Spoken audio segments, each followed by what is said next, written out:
माधुरी नेले 1.5 कोटी। माधुरी दीक्षित 1.5 कोटी टंका नहीं ओडिशा हस्ततंत्र ब्रांड एम्बेसडर भावे बॉलीवुड अभिनेत्री माधुरी दीक्षित नहीं यही अर्थ 1 कोटी 60 लाख टंका। एने विधानसभा रे उत्तर रखिछंती हस्ततंत्र बयन शिल्प मंत्री। जीवासीबा फ्लाइट टिकेट तांकर रहिबा और खाइबा व्यवस्था मध्य राज्य सरकार पक्षरु करा जायथिला। ओडिशा हस्ततंत्र ब्रांड एम्बेसडर भावे बॉलीवुड अभिनेत्री माधुरी दीक्षित नेने को 2025 रे तांकु नियुक्त करा जायछि। ए नियुक्ति पाई माधुरी को राज्य राजकोषरु 1 कोटी 60 लाख टंका दिया जायछि बोली कहा जायछि।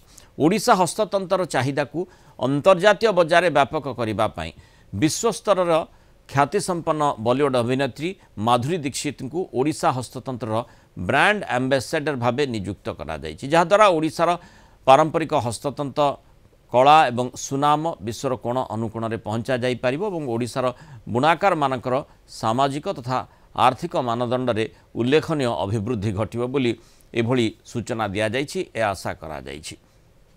किंतु माधुरी दीक्षित 1.5 कोटी टंका नेबा प्रसंग रे राज्य सरकार को एने टार्गेट करिछि बीजेडी।